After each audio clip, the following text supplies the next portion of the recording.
Every story likes to pretend it begins with action. This one does not. It begins with nothing behaving exactly as nothing should. No firework moment, no dramatic announcement. Just a silence so wide it feels almost intentional. Before oceans learned how to move and mountains learned how to stand upright, existence was already practicing patience. There was no audience waiting, no narrator clearing their throat, and certainly no urgency. If you listen closely, this is the kind of beginning that asks you to slow down rather than lean forward, which inconveniently makes it harder to stay awake. When every story begins in stillness, it is usually because nothing has yet developed the confidence to misbehave. Before the Norse world gained its reputation for thunder, axes, and emotionally complicated gods, there was a long stretch of calm that rarely gets proper credit. This was not the calm of peace after conflict. It was the calm of nothing having happened badly yet. No seas to rage, no mountains to loom, no day arguing with night about who gets more attention. Just space, doing what space does best when left unsupervised. This emptiness was not dramatic. It did not swirl ominously or hum with destiny. It simply existed, wide and neutral, like a room waiting to be furnished by someone with questionable taste. In Norse thought, this silence mattered, not because it was powerful, but because it was patient. Creation did not burst into being. It eased in.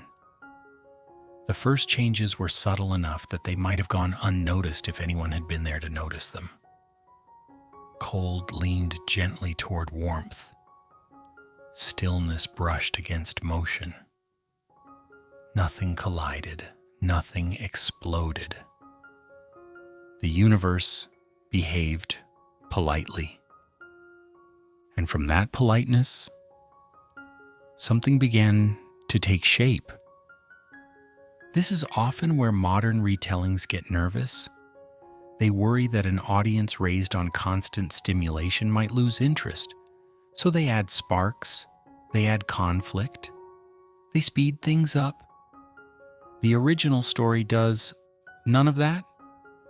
It assumes that if you are listening, you are already willing to wait. Out of this long quiet, the foundations of the Norse world slowly formed. Not through conquest, but through accumulation. Cold settled into form, warmth found edges, movement learned restraint, and gradually existence developed texture. Not personality yet, just structure. This is the part of the myth that feels almost suspiciously calm, given what is coming later. Because eventually, yes, there will be gods with strong opinions. There will be giants who take things personally. There will be endings that refuse to stay theoretical, but none of that arrives early. The story insists on preparation. What makes this beginning unsettling is not fear, but scale. The silence lasts long enough that it begins to feel deliberate, as if the universe is taking its time to decide whether being populated is worth the trouble. Nothing rushes creation along. Nothing demands purpose. Things form because conditions allow them to. This quiet beginning sets a tone that never fully disappears from Norse storytelling. Even at its loudest moments, there is always a sense that everything could eventually return to silence. Not as punishment, not as tragedy, just as a natural conclusion. There is a certain dry humor hidden in this structure, a universe that begins without urgency is unlikely to take anyone's ambitions too seriously. Gods may arrive later with grand plans, but the groundwork was laid without consulting them. Creation happened before authority figures existed to manage it. This matters because it reframes power. Strength in Norse myth does not emerge from chaos alone. It emerges from restraint, from waiting, from allowing things to become what they are without interference. The silence at the beginning is not empty. It is permissive. It allows possibility without insisting on outcome. And that makes it strangely heavy. Listeners often underestimate how radical this is. A creation story without moral urgency, without a clear message, without an instruction manual. The world forms not because it must, but because it can. That calm carries forward into how the Norse world understands time. Things are temporary. Even the gods know this, especially the gods. Nothing pretends to be eternal without irony. The unsettling part is not that destruction will come later. It is that from the very beginning, permanence was never promised. The silence does not guarantee stability. It simply allows existence to happen for a while. This is why the story is best told slowly, not to impress, not to overwhelm, but to mirror the pace of its own creation. The Norse cosmos does not demand belief. It does not ask for admiration. It invites observation. And if you fall asleep halfway through, it does not take offense. Because this story was never designed for performance. It was designed to exist, quietly, consistently, without needing your full attention at every moment. In the end, this beginning does not argue for meaning. It does not explain itself. It simply remains. A reminder that before conflict, before identity, before even the idea of history, there was a long silence that made everything else possible. And that silence, inconveniently, never really leaves. The first expanse and the two opposing regions.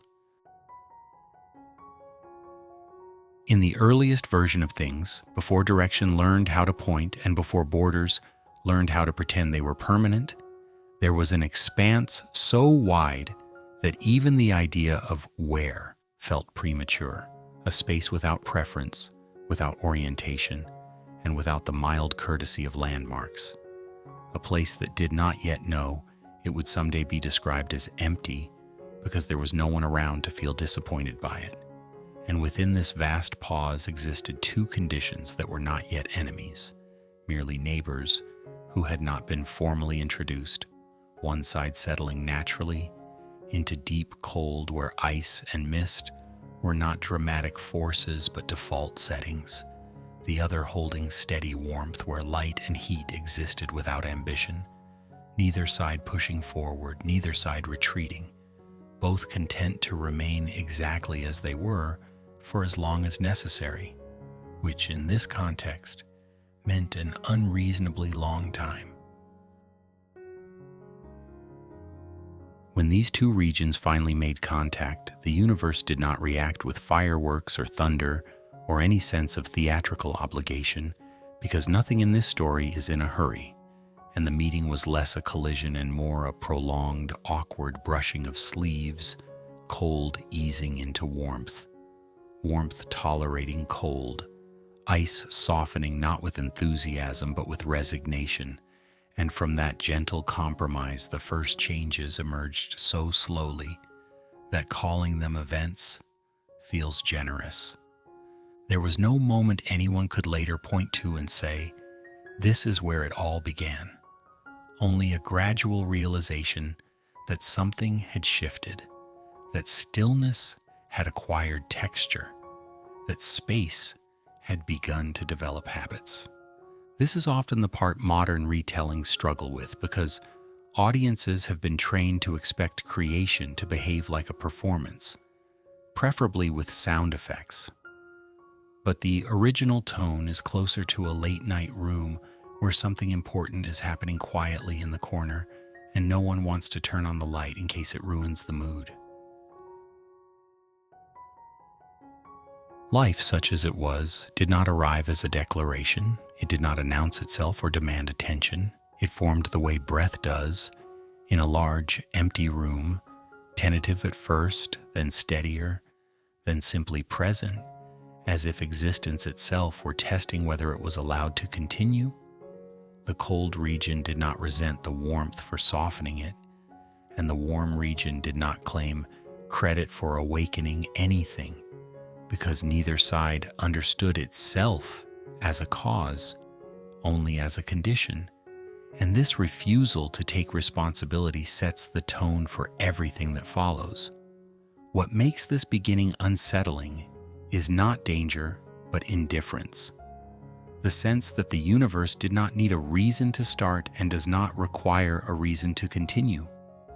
A thought that sits uncomfortably with anyone hoping for a clear mission statement. There is also a dry humor embedded here, because all later struggles, gods, conflicts, and dramatic endings emerge from a foundation that was built without passion, ambition, or even curiosity. A cosmic shrug, given enough time to become architecture. Strength in this world does not emerge from dominance, but from endurance, from the ability to remain present without insisting on significance, and the cold and warm regions demonstrate this by simply existing long enough to allow something else to happen between them. The slow melting of ice is not framed as loss, but as transition, not tragedy, but adjustment. And the shapes that begin to appear are not yet alive in any recognizable sense. They are possibilities, learning how to hold together. Matter discovering that it can maintain form if conditions remain politely cooperative. This is creation without urgency, without a ticking clock, and that alone feels quietly threatening to any worldview built on purpose and direction. Time here does not march forward, it drifts. And because it drifts, nothing feels permanent. Even at the moment it first appears, which is perhaps the earliest hint that this world will one day accept its own ending with a similar lack of drama. The calm is not comforting in the way silence after noise can be. It is calm in the way a vast landscape is calm. Impressive not because it demands awe, but because it does not notice you standing there at all. Even the idea of opposition between cold and warmth is overstated, because they do not struggle for dominance. They coexist, overlap, and influence one another with the casual intimacy of forces that know they will be sharing this space indefinitely. This balance is not moral, it is practical, and it suggests that harmony does not require agreement, only patience. As the first forms continue to take shape, there is no celebration, no recognition that something meaningful has occurred, and this absence of acknowledgement feels almost intentional, as if the universe is deliberately avoiding drawing attention to itself too early.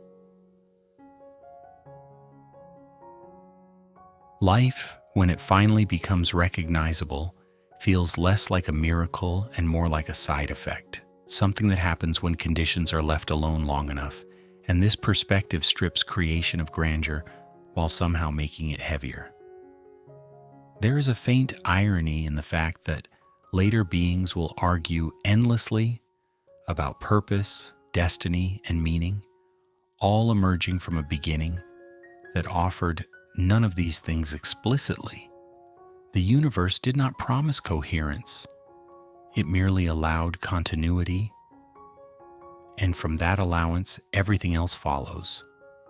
The room remains large, the breath continues, and the story moves forward without raising its voice, inviting the listener not to marvel, but to settle in, to accept that the most significant transformations often arrive without sound, without witnesses, and without the courtesy of explaining themselves.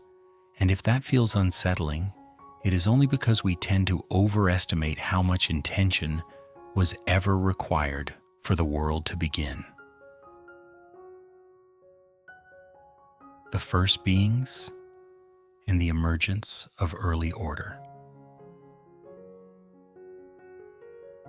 From the slow retreat of the first melting came beings that were large, not because they needed to be impressive, but because nothing yet existed to tell them they should be smaller, entities that did not arrive with ceremony or declaration, but simply took up space the way landscapes do, heavy, patient, and uninterested in being observed.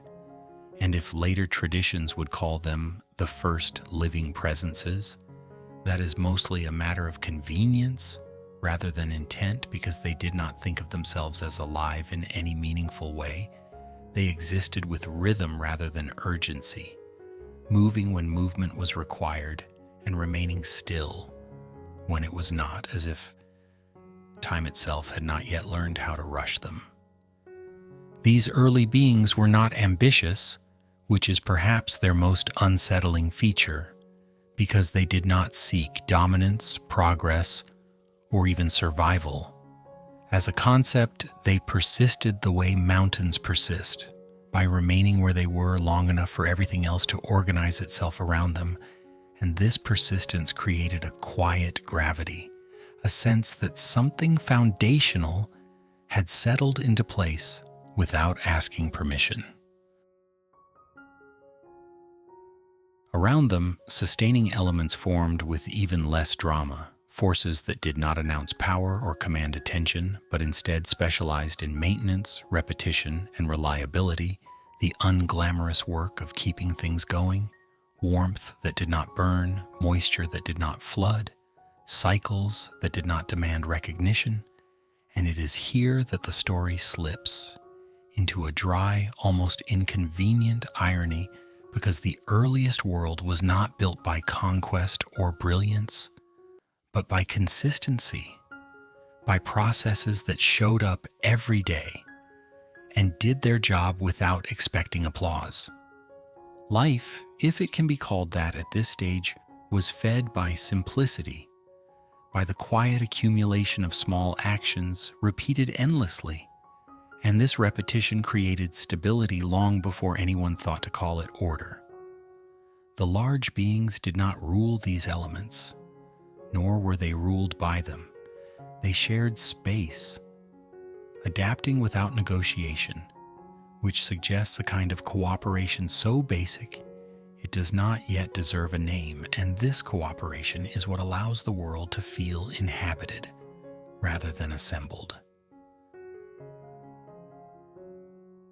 As the ice continued its slow withdrawal, not retreating in fear but yielding in practicality, another form began to reveal itself, not through struggle or breakthrough, but through patience, the kind of patience that does not notice itself passing.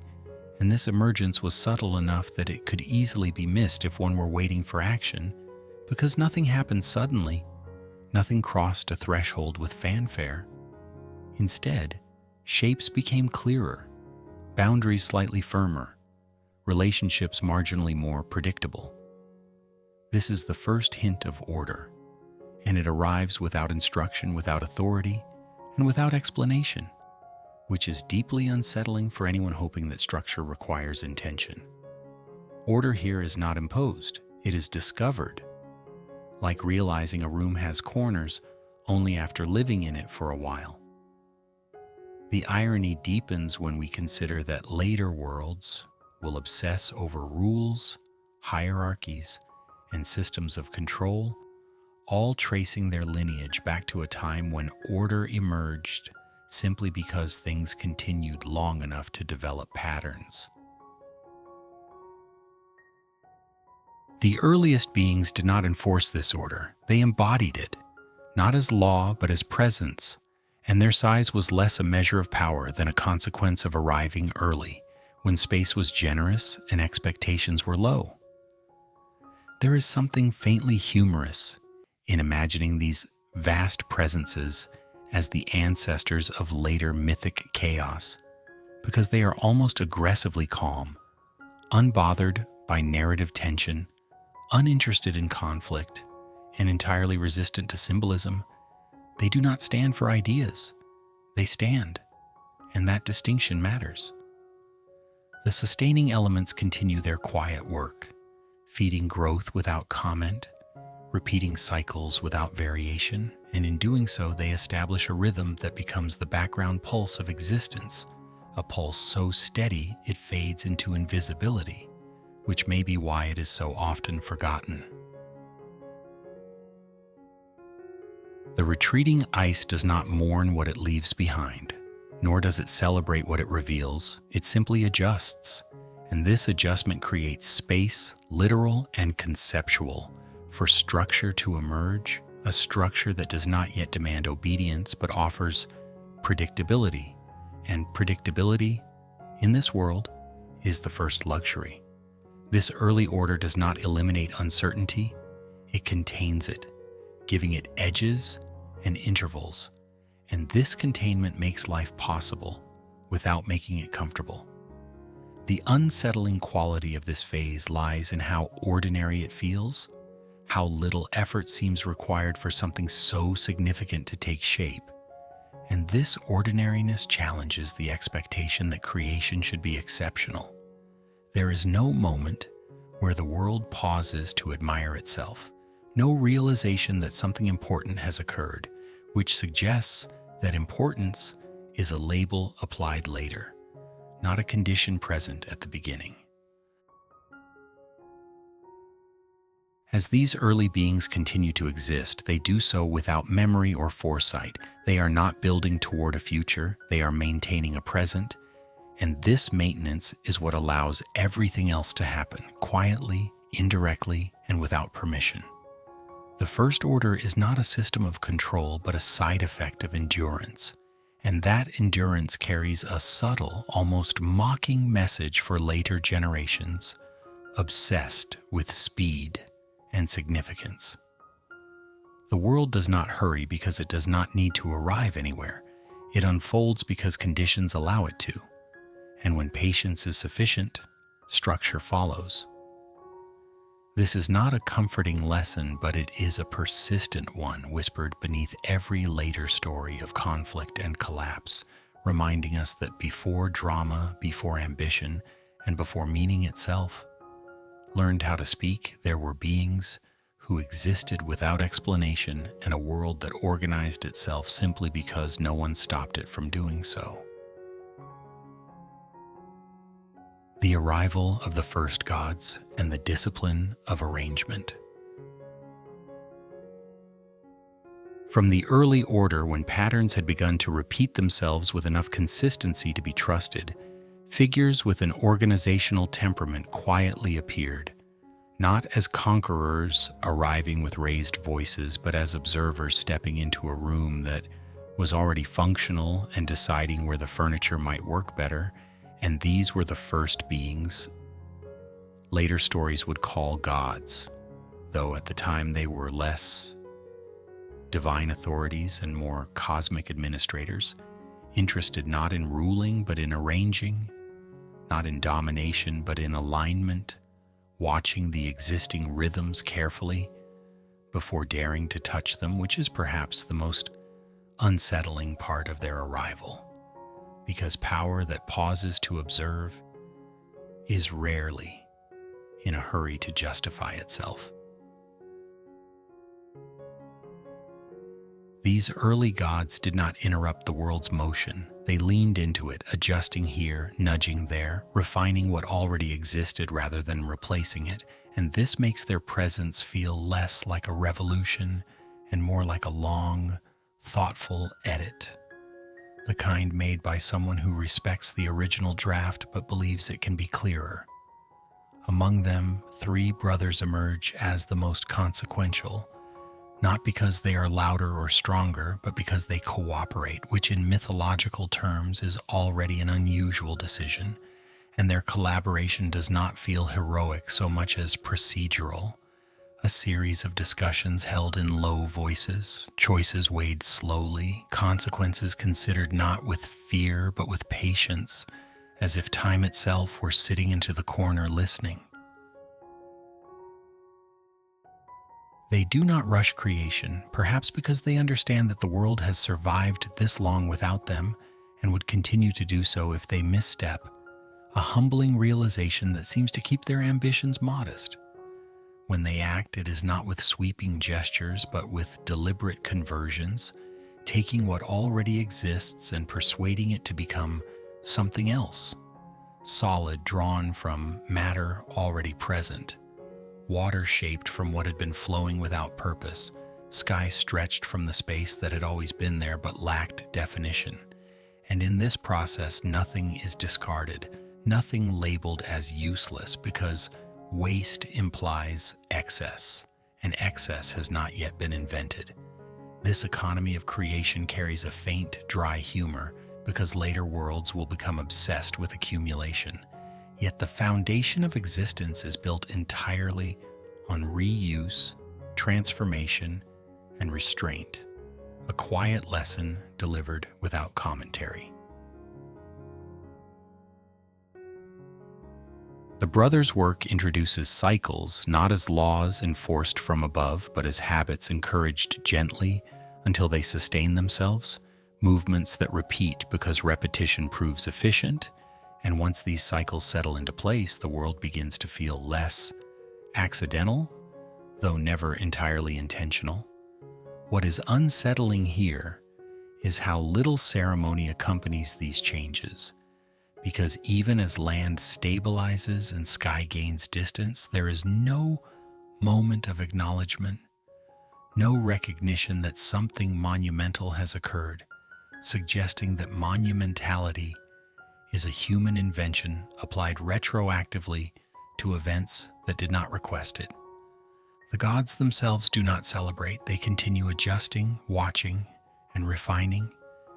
Their divinity expressed not through spectacle, but through sustained attention, which may be why they feel strangely modern in temperament, like planners more than heroes, managers of complexity rather than embodiments of chaos. Their authority emerges not from fear, but from familiarity, because they are present consistently enough that the world begins to assume their influence as background rather than intervention. And this quiet normalization of power is perhaps the most ironic aspect of their role.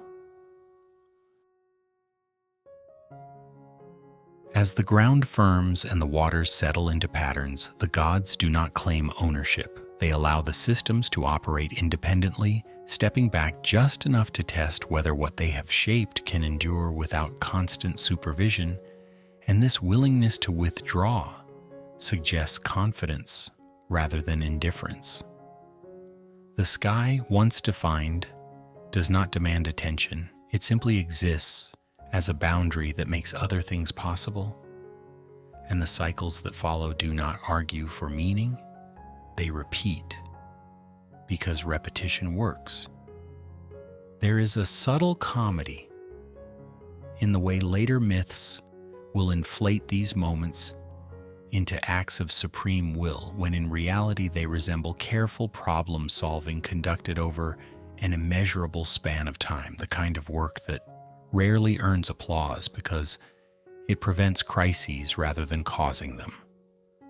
The brothers' cooperation sets a precedent that the world will struggle to maintain, because collaboration without competition is difficult to dramatize, and yet it is foundational here, a reminder that creation does not require conflict, only coordination.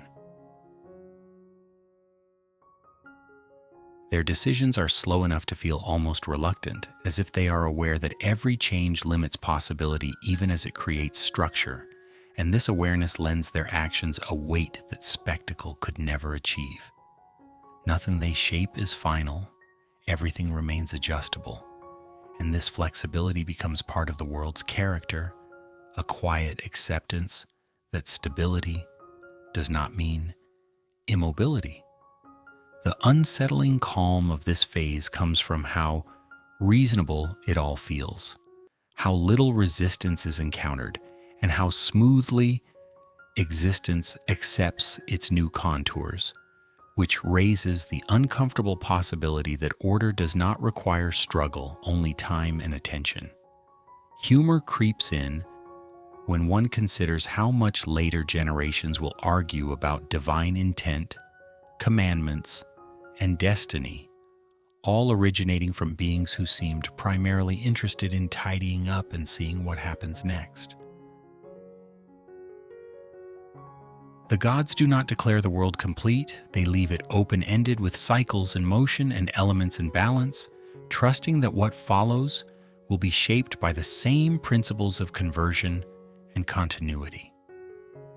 Their presence lingers not as command, but as influence, a pattern of thoughtful intervention that sets expectations without enforcing obedience. In this way, the first gods introduce not only structure but a tone, a sense that the universe prefers adjustments over absolutes, revisions over rewrites, and patience over urgency. The world, now layered with land, water, sky, and rhythm, does not feel triumphant, it feels prepared, as if it has been set down gently and left to breathe. And this preparedness, quiet and uncelebrated, becomes the true legacy of the first gods, a foundation built not to impress but to endure, reminding us with a faintly ironic smile that the most influential acts in history are often performed without witnesses, without applause, and without any need to explain themselves. Midgard and the quiet formation of humanity. Between the outer regions of the world, where extremes still behaved like extremes and made no effort to apologize for it, a middle space was quietly arranged, not announced as a masterpiece, but settled into place with the kind of moderation that rarely attracts attention. And this space would later be called Midgard, though at the time it was simply a practical solution, a zone designed not for gods who tolerated excess or giants who thrived on it, but for beings who would require balance in order to survive at all. This central land was neither gentle nor cruel by default, and that neutrality was intentional, because a world that is too forgiving produces stagnation, while one that is too hostile eliminates curiosity. And so Midgard was shaped to sit uncomfortably between comfort and challenge, a place where learning was necessary but not immediately fatal, where adaptation mattered more than strength, and where mistakes could be survived long enough to become lessons. The climate was inconsistent enough to demand attention but stable enough to reward effort, and this inconsistency would later be misinterpreted as chaos rather than design, because moderation rarely looks impressive from the outside. This was not a paradise, and it was not a punishment. It was an environment that assumed its inhabitants would need time to figure things out, and it provided just enough margin for error to allow that process to unfold. Into this carefully unremarkable space came the first humans, formed not from rare substances or dramatic forces, but from materials so ordinary they barely seemed worth mentioning. Wood, earth, and the quiet residue of the world itself, shaped not with artistry but with sufficiency, as if the goal were not perfection but viability.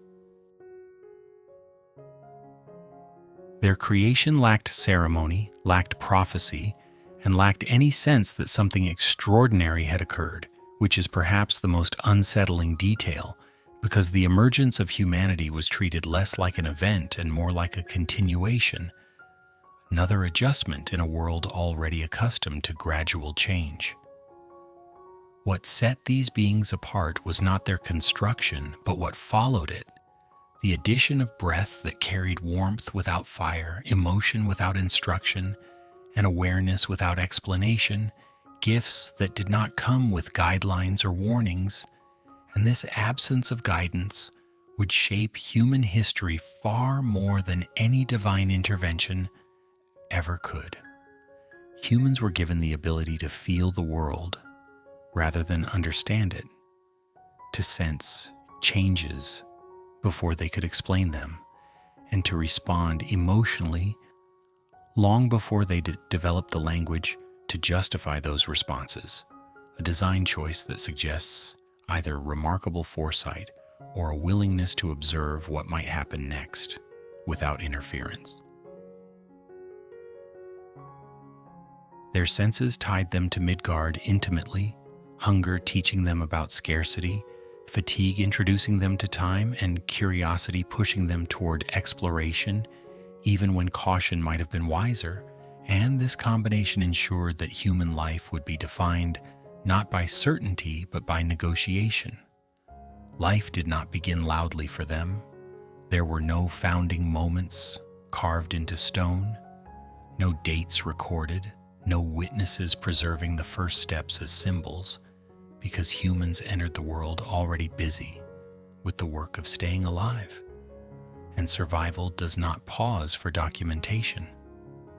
Days followed one another without distinction, light giving way to dark, warmth replaced by cold, tasks repeated until they became habits, and in this repetition, existence gained momentum without ever announcing its purpose. There is a quiet irony here because later generations would obsess over origins, searching desperately for meaning in beginnings that were never intended to be meaningful, while the first humans were too occupied with the practical matters of shelter, food, and rest to ask why they had arrived at all. Midgard did not teach through instruction, it taught through consequence, and humans learned quickly that the world responded to action rather than intention, that effort mattered more than desire, and that balance was something to be maintained rather than achieved once and forgotten.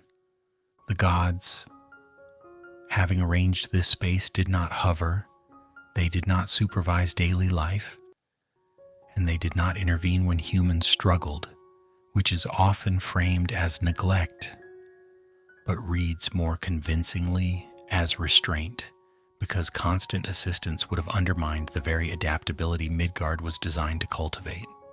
Humor emerges subtly in the contrast between divine patience and human urgency, as humans immediately begin worrying about permanence, legacy, and meaning, in a world that has not promised any of these things, a mismatch that produces both ingenuity and anxiety in equal measure. The first human communities formed not out of ideology, but convenience, proximity, and shared necessity, cooperation emerging because isolation proved inefficient, and this practicality laid the groundwork for social structures, long before anyone thought to formalize them. Stories, when they began to appear, were not records of history but tools for remembering patterns, warnings disguised as entertainment, and reassurance woven into explanation, and these stories shifted constantly because the world itself refused to stay still long enough to be summarized accurately. Midgard continued to test its inhabitants with irregular weather, unpredictable resources, and occasional abundance that encouraged optimism just long enough to make scarcity surprising again. And this oscillation trained humans to plan without certainty, to hope without guarantee, and to adapt without closure. The unsettling aspect of this stage lies in how ordinary it all feels, how humanity's entrance into the world lacks grandeur, destiny, or validation, leaving humans to assign meaning retroactively to lives that were initially defined by routine.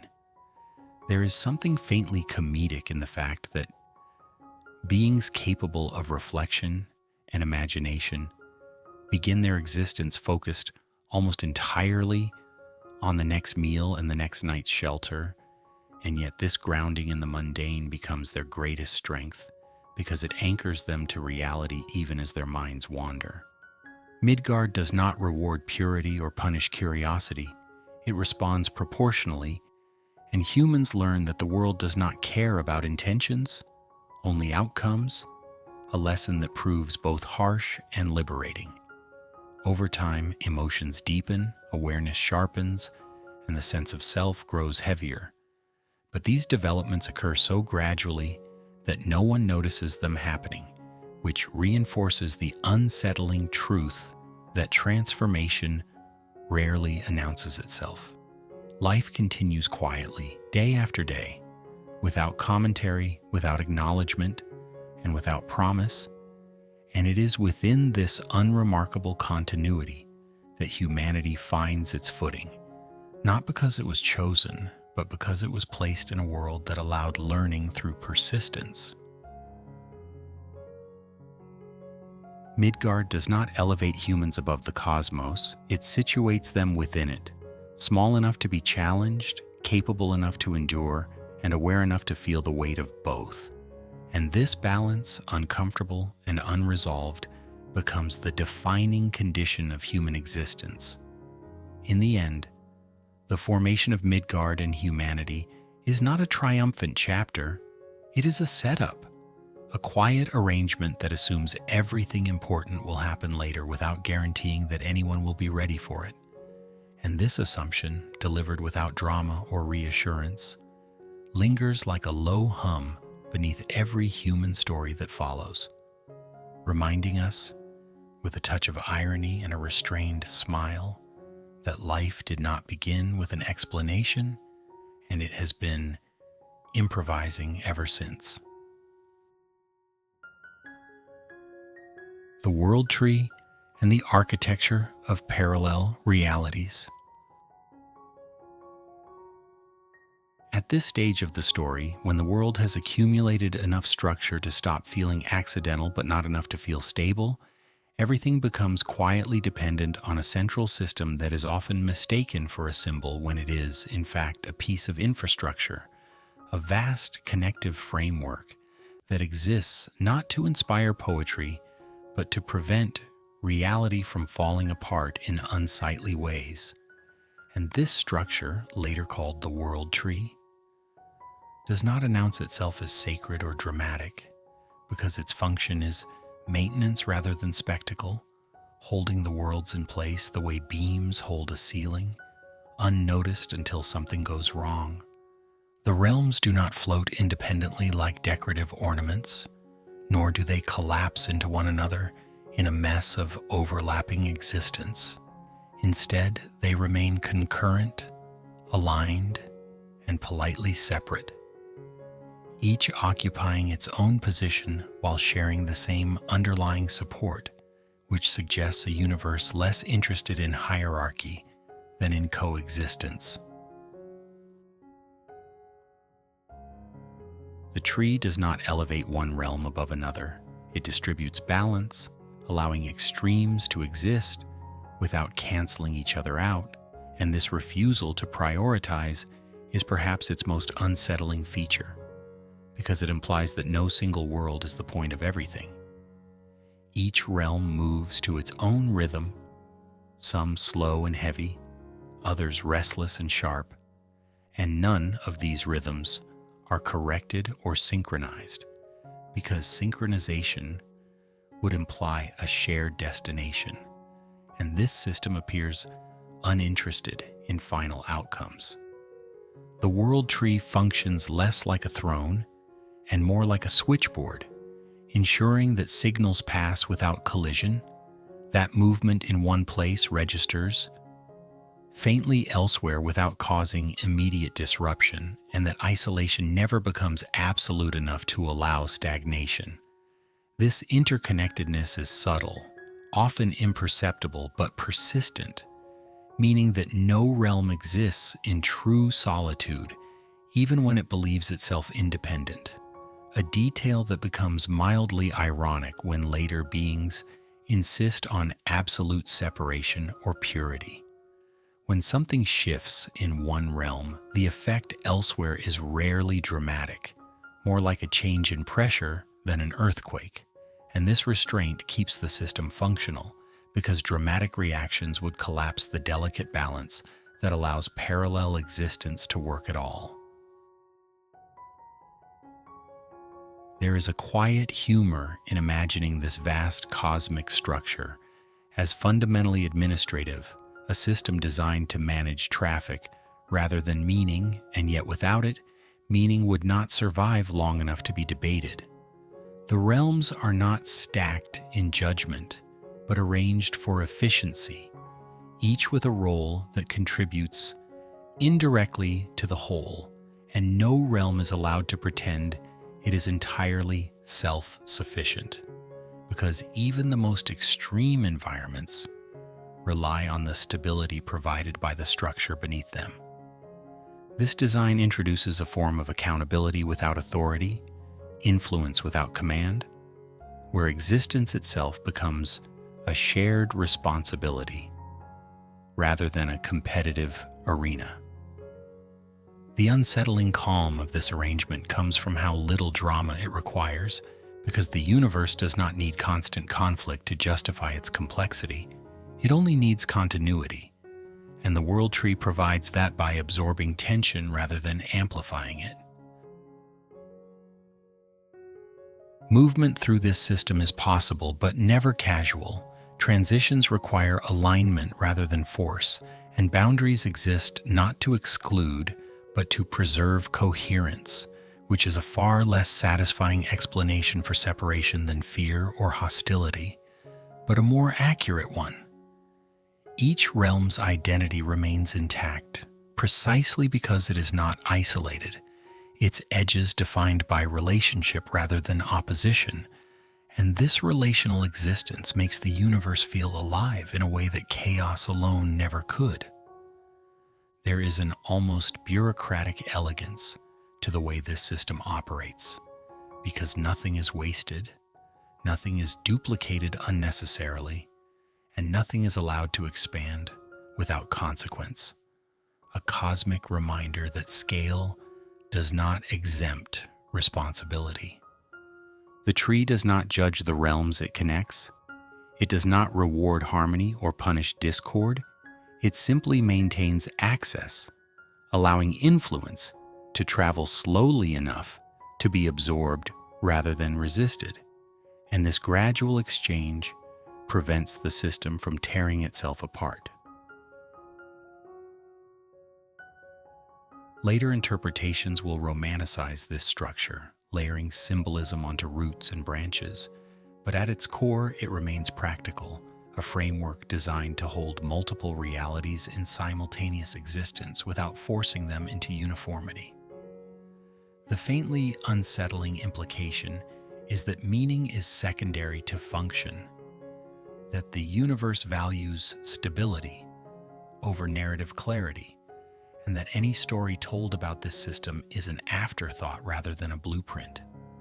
Humor slips in when one realizes how many later conflicts hinge on misunderstanding this design, on mistaking connection for invasion or influence for control, when in reality, the system was built to allow difference without collapse.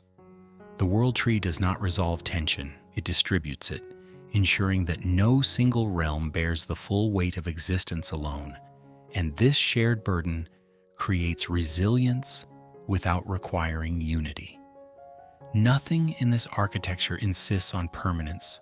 Roots can weaken, branches can strain, and balance must be maintained continuously rather than achieved once, which introduces the unsettling idea that stability is an ongoing task rather than a final state.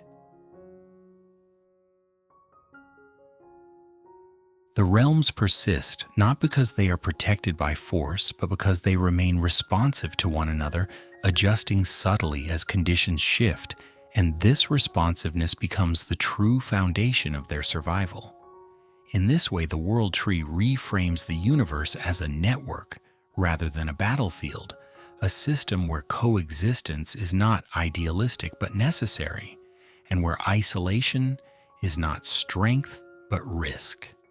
As this phase settles in, the cosmos feels less mysterious but more fragile, because understanding its structure reveals how much effort is required to keep everything where it belongs. The calm here is not comforting, it is procedural, the quiet of a system functioning exactly as intended. And that quiet carries a faint irony, because it suggests that the universe's greatest achievement is not creation or destruction, but sustained coordination. Nothing is fully separate, nothing is fully merged, and every movement echoes just enough to remind each realm that it is part of something larger without being absorbed by it. And this balance, maintained without spectacle or celebration, becomes the silent backbone of existence, humming beneath every later myth, conflict, and conclusion, asking nothing more than attention, patience, and the willingness to remain connected even when separation feels easier. Asgard and the administrative order of the gods. Asgard emerges not as a flawless summit or a paradise polished to impress, but as an elevated zone of obligation where power is less a privilege than a workload, a place positioned high not to escape responsibility but to oversee it.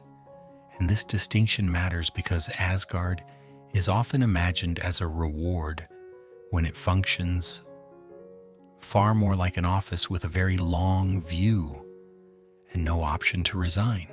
The gods who reside here are not perfected beings, freed from limitation. They are specialists assigned to an ongoing system that requires constant attention, and their elevation does not remove them from consequence. It exposes them to it more clearly. Each god holds a role not because of destiny or personal glory, but because the system needs that role filled. Someone to observe patterns without interfering too early, someone to protect boundaries without hardening them into walls, someone to maintain balance without insisting on control. And these tasks are less heroic than they sound, involving patience, restraint, and a tolerance for unresolved tension. Life in Asgard proceeds with a steady rhythm that lacks spectacle, decisions made slowly, often cautiously, and rarely with celebration, because the purpose here is not to demonstrate power, but to prevent imbalance, a goal that is inherently unglamorous and frequently misunderstood. The gods do not wake each day seeking conquest or validation. They wake to continuity, to the quiet expectation that the system must still be functioning by the time the day ends, and this expectation shapes their behavior more effectively than fear ever could. There is a dry irony in realizing that the most powerful beings in this cosmology spend much of their existence managing stability rather than exercising dominance, a detail that complicates later myths, eager to portray them as endlessly dramatic. Asgard itself reflects this philosophy, structured not for indulgence but for coordination. Spaces arranged to facilitate gathering, discussion, and observation rather than isolation, because isolation breeds miscalculation, and miscalculation here carries consequences that ripple outward. The gods observe the other realms not with constant intervention but with measured attention, aware that too much involvement would undermine the autonomy necessary for the system to function, and too little would allow drift to harden into fracture. Protection in Asgard does not mean preventing change. It means ensuring that change does not accelerate beyond absorption, a subtle distinction that requires judgment rather than force. Balance is maintained not by freezing the world in place, but by allowing movement within tolerable limits. And this tolerance is where most of the gods' effort is spent, negotiating thresholds rather than issuing commands. The unsettling calm of Asgard lies in how ordinary its routines feel: meetings held, observations shared, adjustments proposed and sometimes delayed, because delay is often the safest action in a system that has survived by patience. Humor surfaces quietly. In the contrast between divine reputation and divine reality, between gods imagined as impulsive forces and gods who spend long stretches doing what amounts to cosmic risk management. Their authority is not theatrical, it is procedural, and procedure rarely inspires awe, though it prevents collapse more reliably than inspiration ever could. The gods' roles do not exist in isolation. Each depends on the other's functioning adequately, which creates a network of mutual reliance rather than a hierarchy of command. And this reliance introduces vulnerability, because failure in one role strains the entire structure.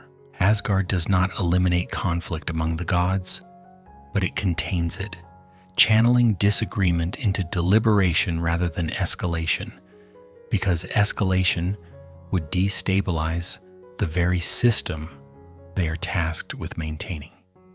This does not make Asgard peaceful, it makes it controlled, and control requires constant effort, attention, and the willingness to accept partial solutions. Decisions are made with an awareness of long-term consequences rather than immediate satisfaction, which gives Asgard its distinctive tone. A place where urgency is viewed with suspicion and restraint is treated as a virtue. The gods understand that displays of power may solve problems quickly, but often create larger ones later, and so strength here is expressed through consistency rather than force. Observation becomes a form of action, waiting a deliberate choice, and intervention a last resort. And this prioritization frustrates later storytellers who prefer decisive moments to sustained management. The architecture of Asgard reinforces this mindset, elevated but not isolated, connected to other realms through established pathways that require alignment rather than invasion, ensuring that interaction remains intentional. Responsibility in Asgard does not end, it accumulates, each choice layering additional obligation onto those who make it, and this accumulation explains why perfection is absent, because perfection would imply completion, and completion would suggest an endpoint the gods do not believe exists. The faint humor here is that immortality does not grant leisure, it extends duty, stretching responsibility across time rather than relieving it, and this extension can feel heavier than mortality ever could.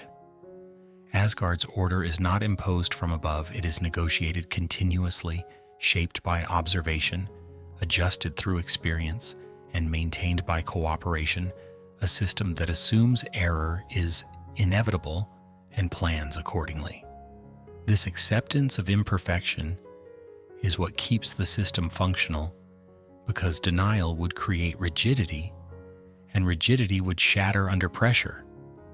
The unsettling aspect of Asgard is not its power, but its fragility, the awareness that stability depends on ongoing effort rather than inherent superiority, and that even gods operate within constraints they did not design. Their lives, though elevated, are repetitive, structured around cycles of watching, responding, and recalibrating, and this repetition mirrors the cycles they maintain elsewhere, suggesting a universe that values consistency over spectacle at every level. Later myths will dramatize Asgard as a stage for conflict and heroism, but beneath those stories lies a quieter truth, that the realm exists primarily to keep things running, to absorb tension before it becomes rupture, and to delay endings rather than prevent them outright. In this sense, Asgard is less a throne room and more a maintenance floor, a place where responsibility outweighs glory and where power is measured by how little disruption follows one's actions. The calm here is not comforting, it is operational. The silence of a system functioning exactly as intended, and that silence carries an unsettling implication that the universe does not need perfection to endure. Only attention, restraint, and a willingness to keep doing the work long after the excitement has faded. The other realms and the quiet argument for diversity.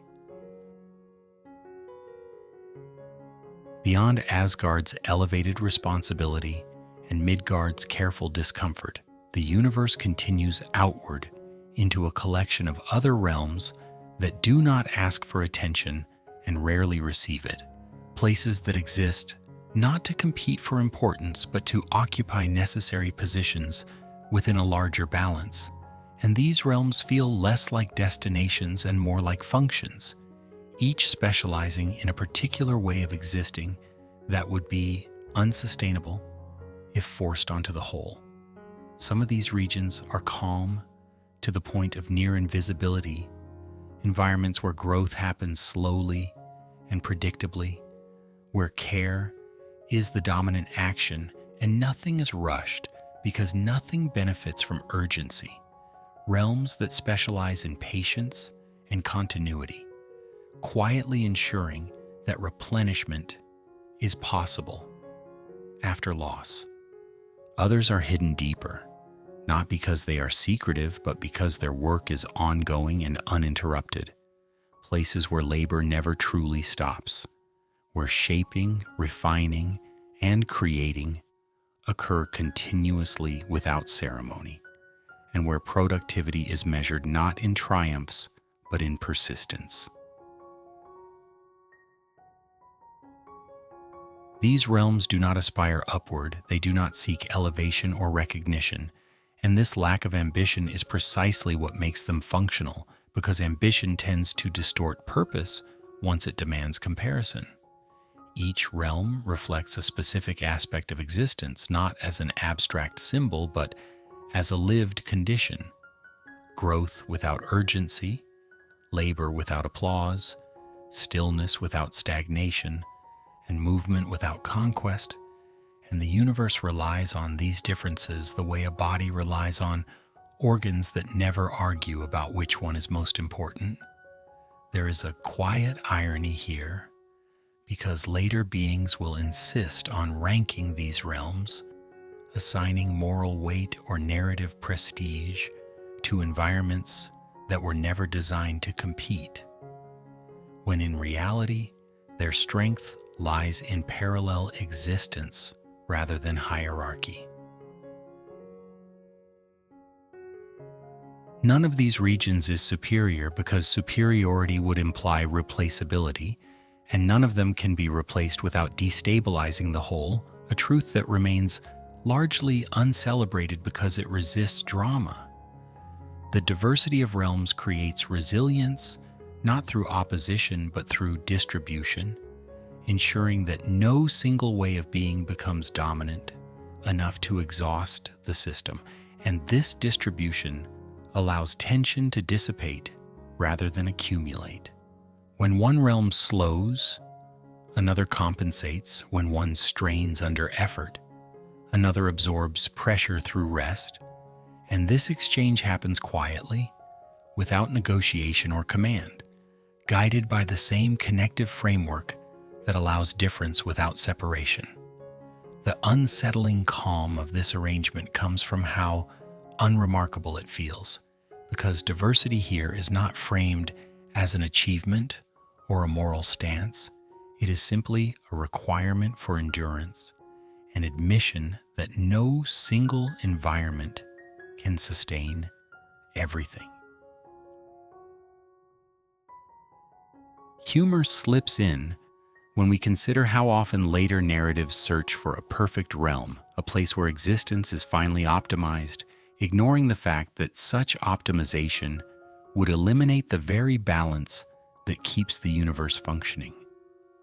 These other realms do not offer salvation, enlightenment, or reward. They offer continuity, and continuity is rarely romanticized because it lacks a climax. Their coexistence prevents extremes from becoming absolute, ensuring that growth does not turn into excess and labor does not turn into depletion, and this moderation keeps the system flexible enough to adapt over time.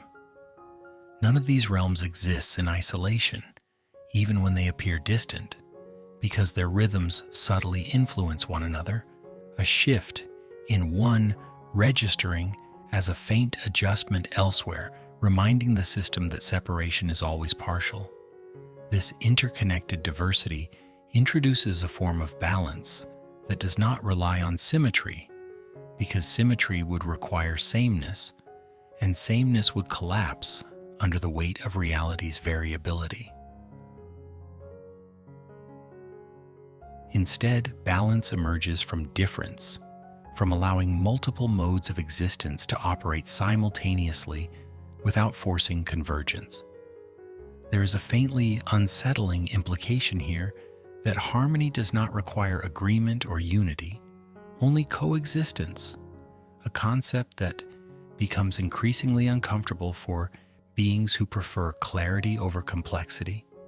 These realms endure not because they are protected, but because they are necessary, and necessity proves far more durable than admiration. Over time, their functions remain consistent even as the beings within them change, suggesting that roles outlast occupants and that existence is less concerned with who performs a task than with whether the task continues.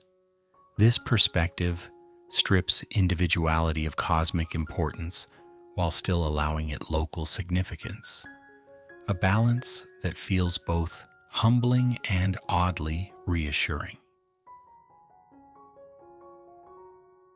The calm maintained by this diversity is not passive. It is active in the sense that it requires constant adjustment, each realm responding to subtle shifts elsewhere without ever fully understanding the whole, much like participants in a system too large to be grasped in its entirety.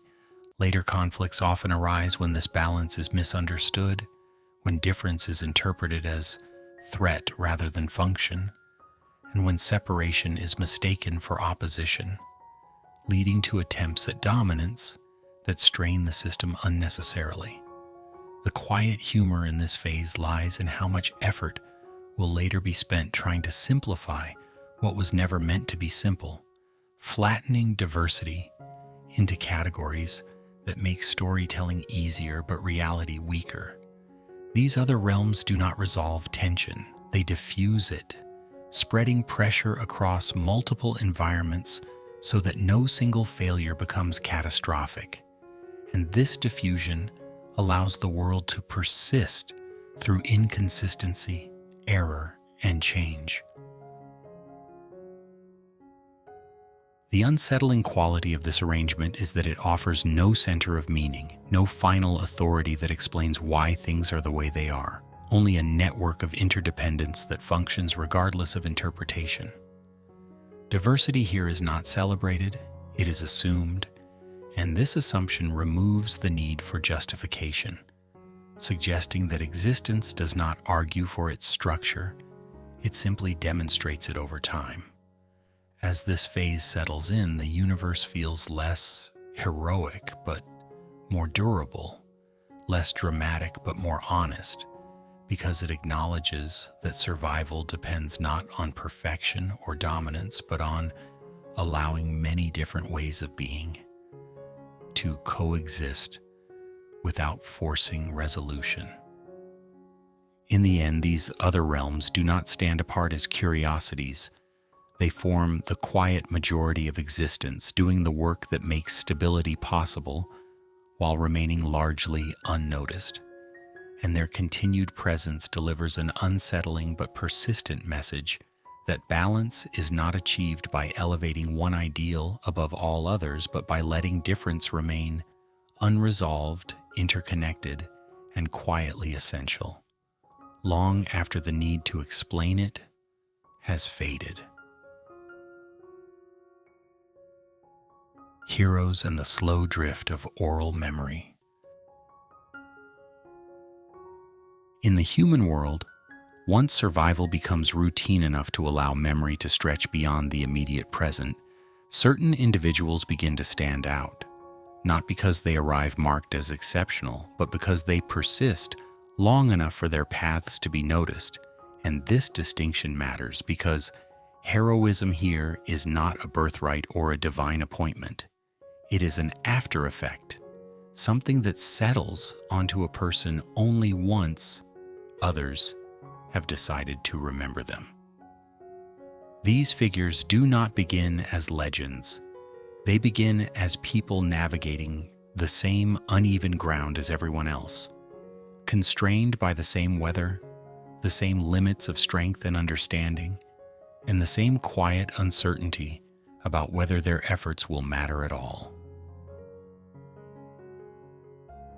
What separates them is not purity or power, but accumulation, the gradual layering of choices, mistakes, endurance, and timing, a sequence of actions that only becomes meaningful once it is viewed from a distance. The unsettling aspect of this process is how accidental it feels, because no one sets out to become a story. And yet some lives acquire narrative weight simply by continuing through moments others avoid or survive only briefly. These individuals are remembered not for perfection, but for trajectory, for the way they move through difficulty without resolving it cleanly, and this lack of resolution is what keeps their stories flexible enough to survive retelling. Oral memory does not preserve facts with precision. It preserves patterns, tones, and emotional outlines, and in doing so, it reshapes events slowly, almost kindly, sanding down inconvenient details while sharpening moments that resonate.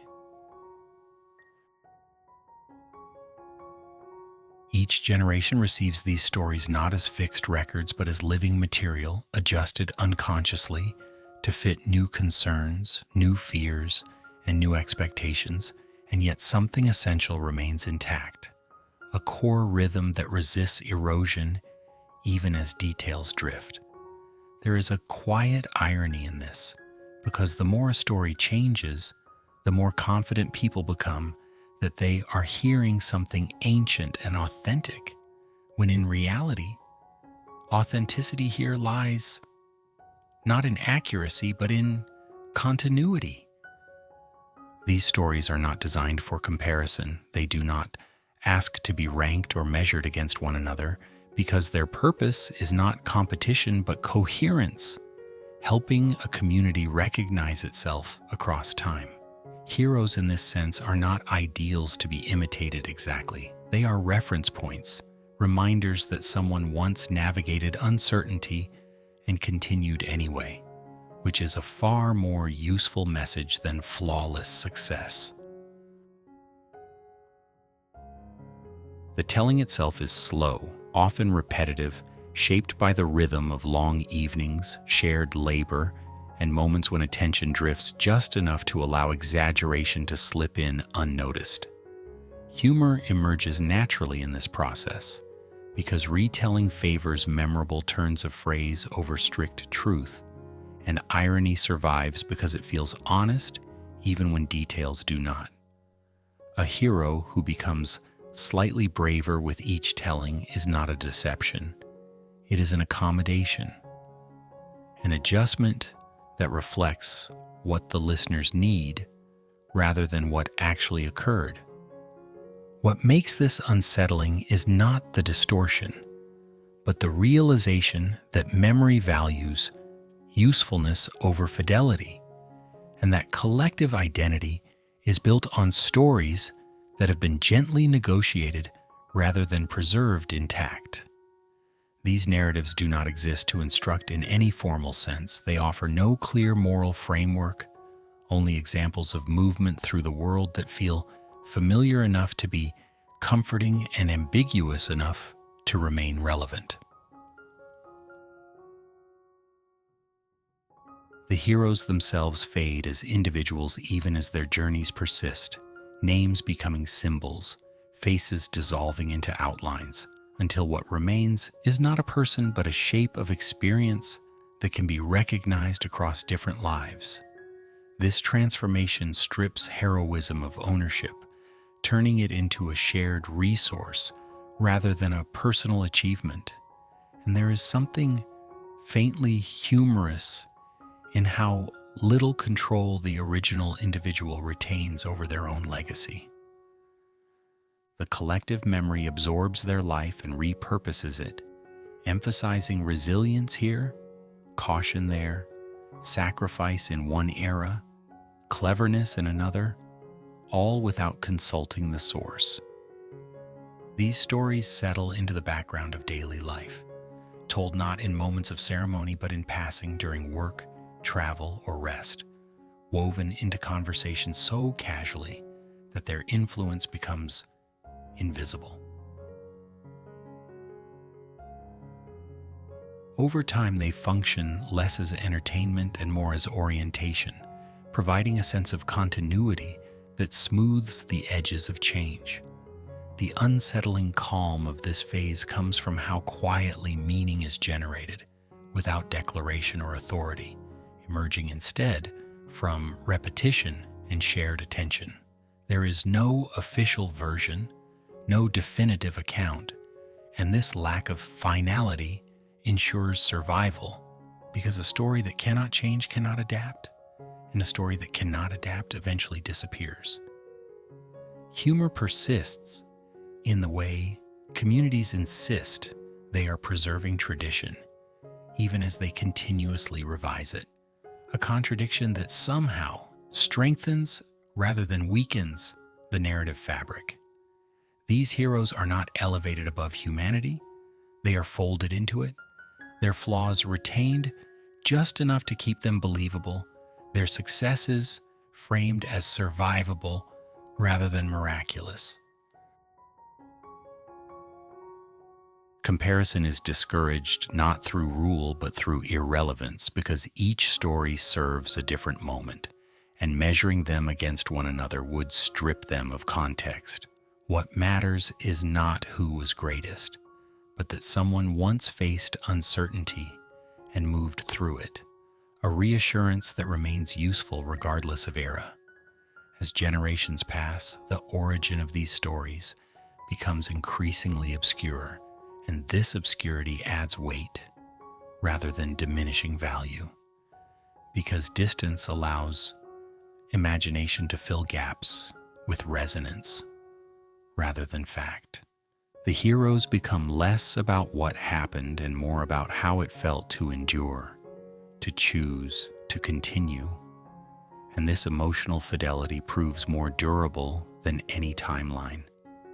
The unsettling implication is that history, at its most influential, does not survive as record but as atmosphere, shaping expectations subtly rather than instructing directly.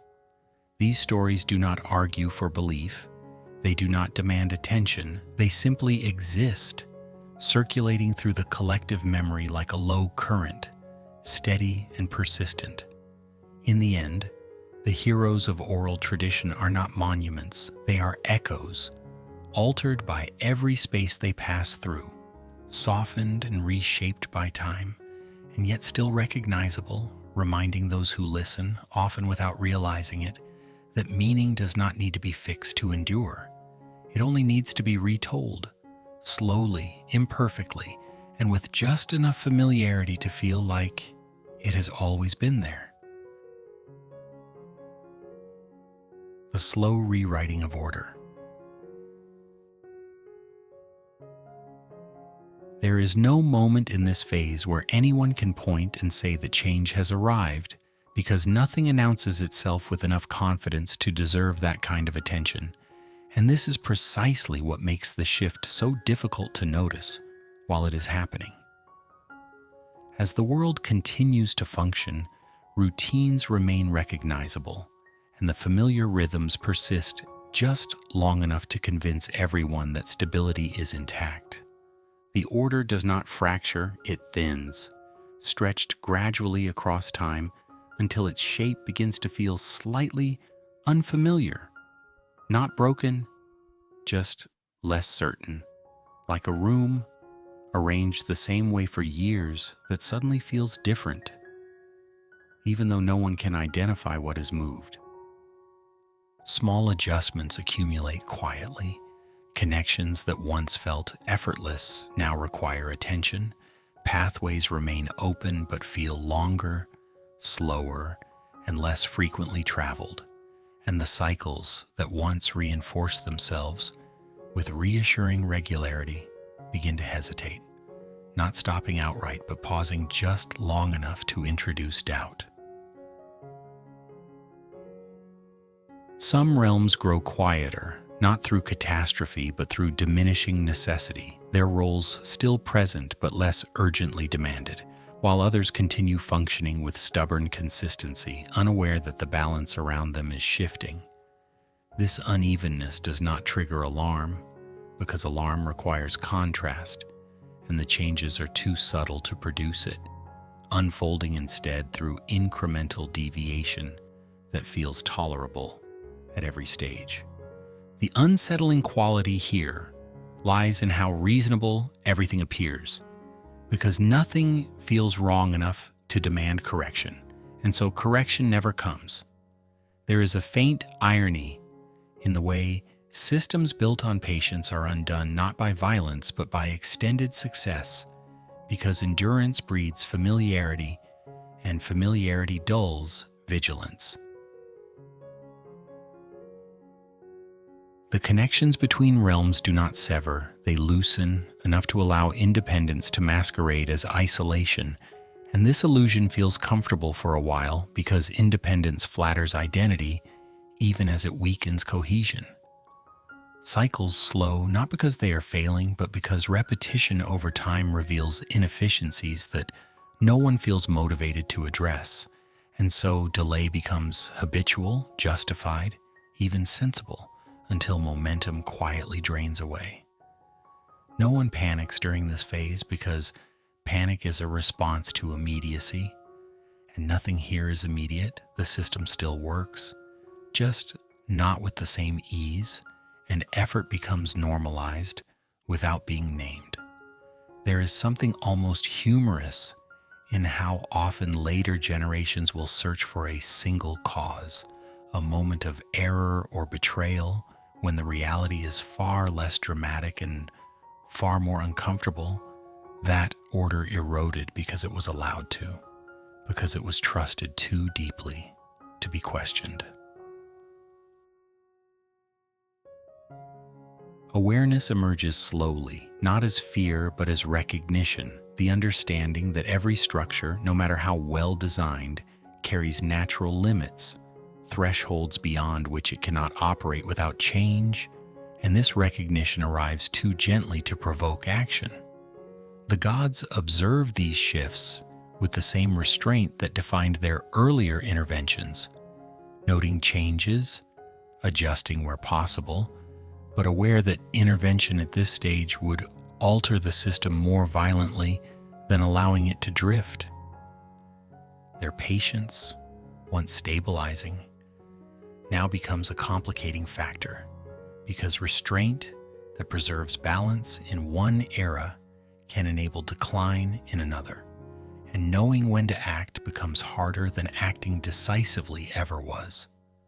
The world does not collapse. It reorganizes itself gradually, compensating where it can, adapting in ways that feel clever rather than desperate. And this adaptability disguises fragility by extending functionality just long enough to postpone reckoning.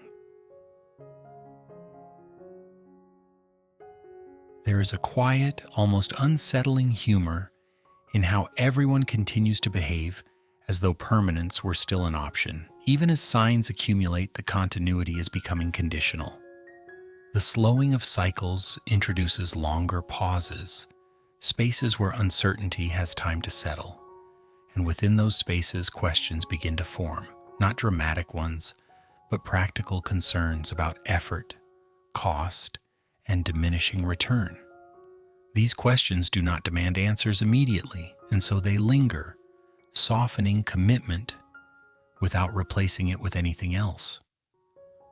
Order here does not fail catastrophically, it becomes inefficient, and inefficiency, while rarely celebrated, is far more dangerous than chaos, because it consumes resources while appearing stable. The recognition that all systems have limits does not inspire urgency, it inspires resignation, a calm acceptance that feels mature and reasonable, even wise. And this acceptance delays adaptation until adaptation becomes difficult rather than optional. The unsettling calm of this phase is not fear-inducing, it is numbing, the quiet of a system continuing out of habit rather than purpose. And habit can carry existence surprisingly far before it gives out. The realms continue interacting, but influence weakens, echoes travel shorter distances, and responses arrive later than they once did. And this lag introduces subtle misalignments that compound over time. No one declares the end of an era because eras rarely end with declarations. They dissolve into successors that insist they are still the same thing. Humor lingers in the way later storytellers will retrofit this gradual drift into warnings and prophecies, because warnings are easier to narrate than attrition, and prophecy feels more dignified than neglect.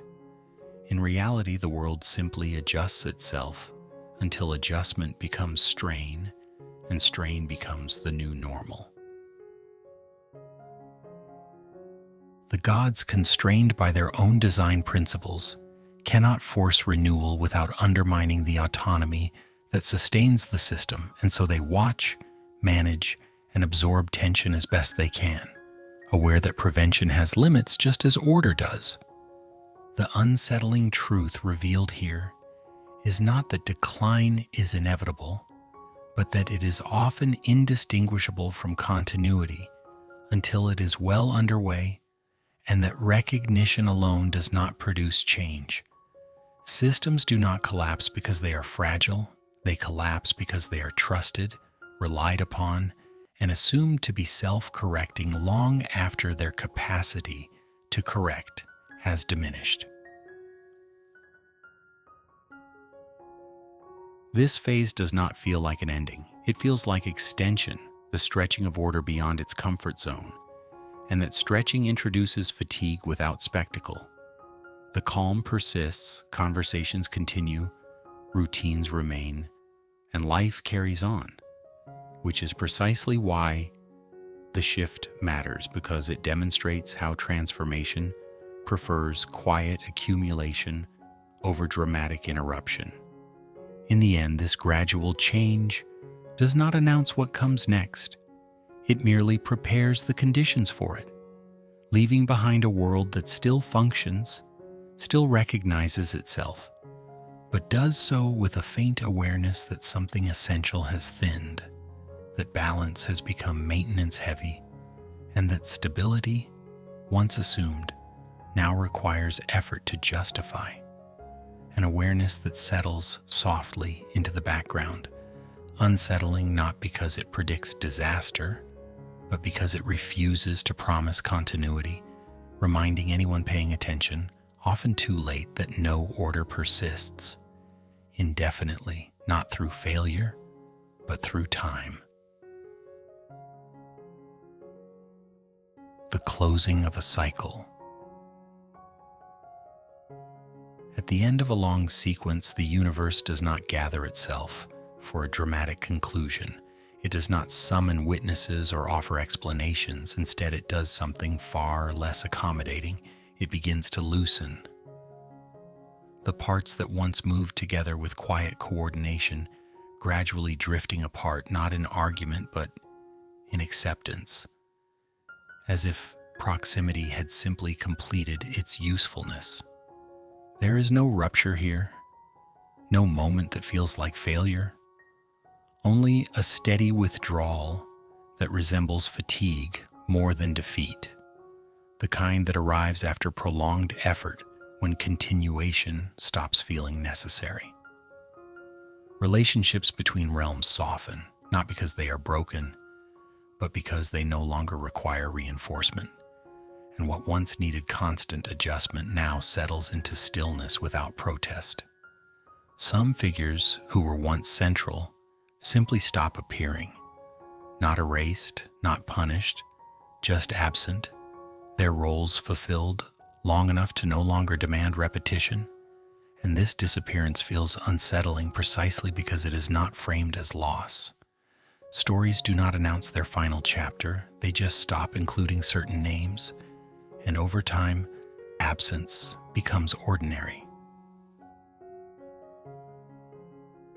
Certain realms grow quiet, not ruined, not abandoned, simply less active, their rhythms slowing until they fade into background conditions rather than destinations. And this quiet does not invite concern because nothing seems wrong. Everything simply seems complete. The world does not collapse, it transitions, shifting into a different mode of existence that does not require the same density of interaction, like a system that has finished processing and now waits without urgency. There is a faint irony here because so much effort was spent maintaining balance, and yet balance does not preserve intensity, it allows release, and release is rarely acknowledged as an outcome worth planning for.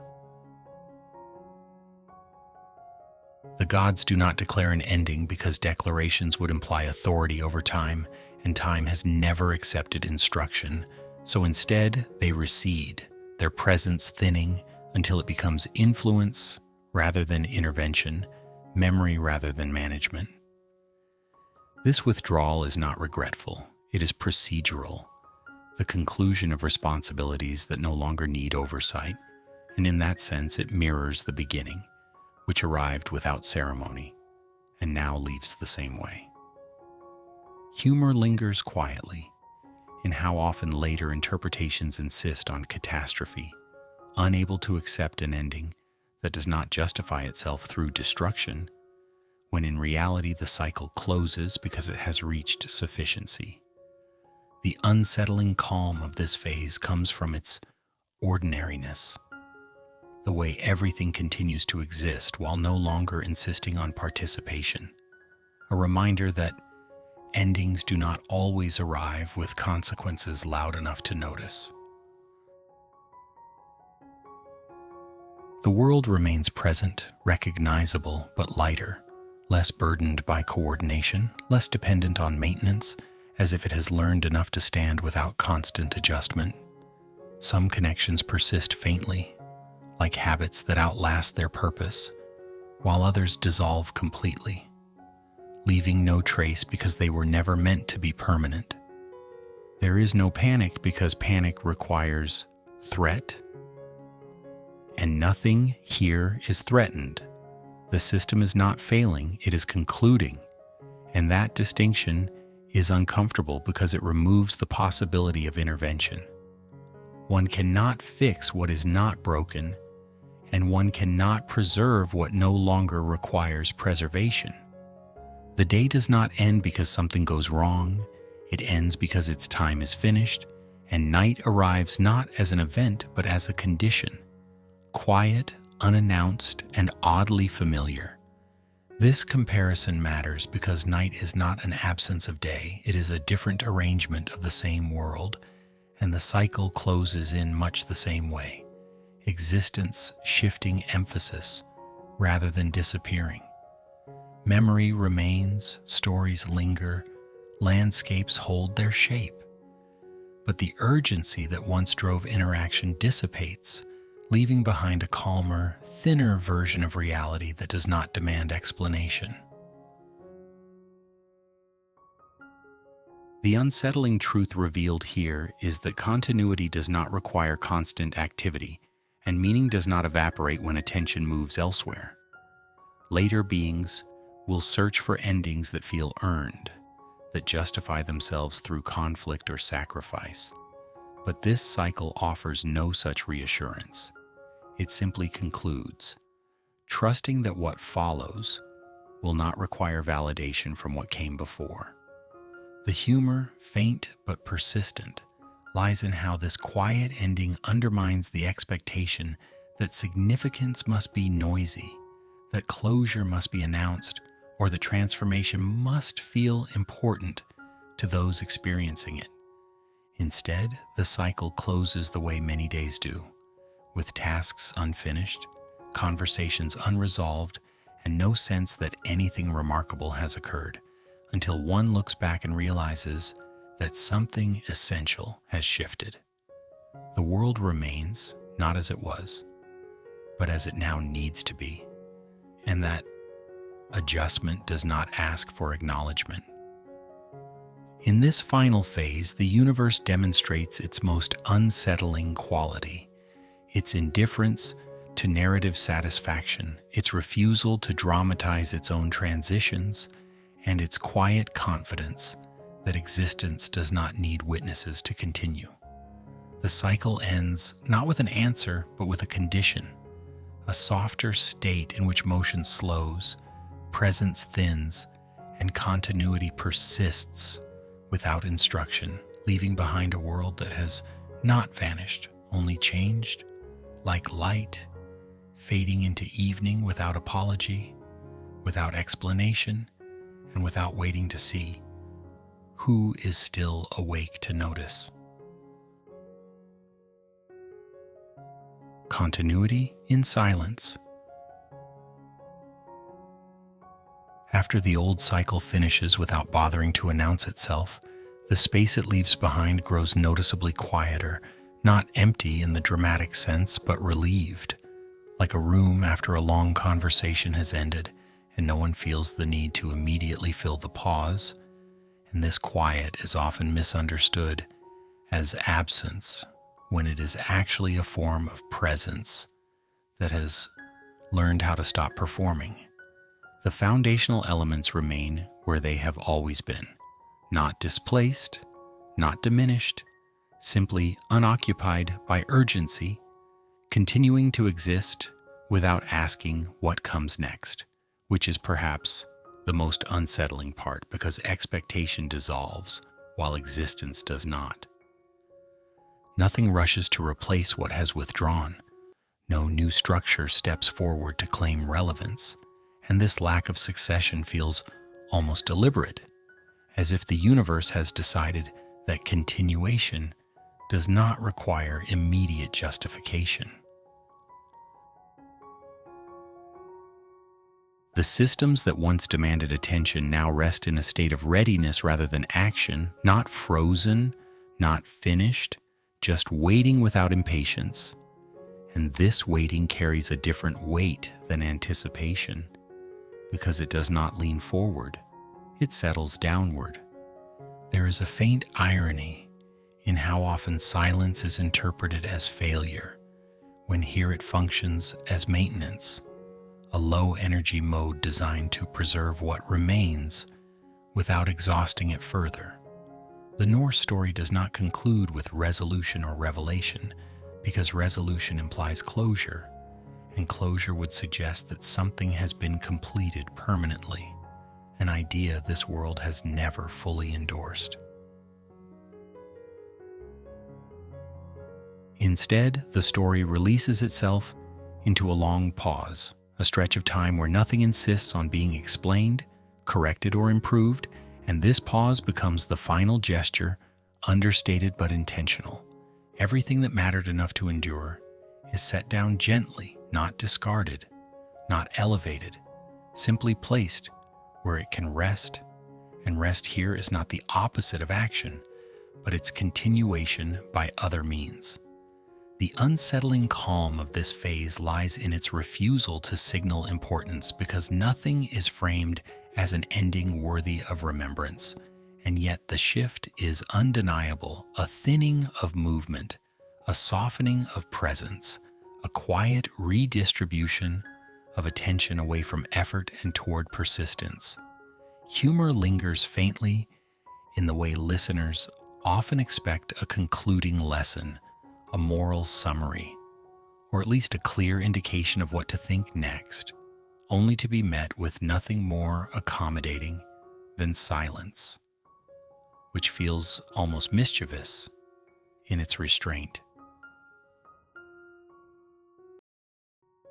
The elements that remain do not reorganize themselves into something new immediately, because immediacy would imply impatience, and patience has always been the dominant force here. They wait, not because they lack capacity, but because timing has not yet reasserted itself, and in this waiting they retain potential without pressure. The story, having unfolded across cycles of formation, balance, drift, and release, now refuses to advance further, not out of exhaustion, but out of sufficiency, as though everything that needed to be said has already been said quietly enough to avoid emphasis. This refusal to continue is not a denial of future movement. It is a recognition that continuation does not always require narration, and that some phases are best experienced without commentary. The Norse mythic framework does not end with a period, because punctuation implies certainty, and certainty has never been one of its priorities. Instead, it ends with space, a long interval where meaning is allowed to loosen, where interpretation drifts, and where memory begins to behave more like atmosphere than record. This space invites the listener to stop reaching for significance and to allow the story to remain unresolved without feeling incomplete, a difficult adjustment for minds trained to expect conclusions. There is a subtle, almost dry humor in how this final quiet undermines the expectation that stories exist to be finished, suggesting instead that they exist to be entered, inhabited briefly, and then left behind without ceremony. The world does not reset, it does not promise renewal, it simply remains available, holding its components lightly, prepared but uncommitted, as if aware that whatever comes next will require a different rhythm. The silence here is not void, it is interval. A pause that preserves continuity by reducing friction, allowing the accumulated weight of existence to settle without collapsing. For the listener, this silence functions as an invitation rather than an instruction, an opportunity to let attention soften, to stop tracking events, to allow the story to continue internally without guidance. The unsettling quality of this ending lies in its gentleness, because gentleness removes resistance, and without resistance, awareness tends to drift. The narrative does not escort the listener out, it simply stops holding them in place, and this release feels less like dismissal and more like trust, a quiet confidence that the story has done enough.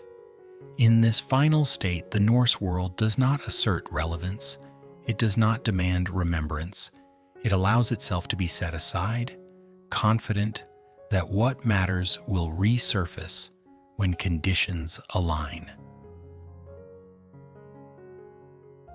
The elements remain, the structures rest, and the long pause stretches without urgency, creating a space where thought slows and attention loosens.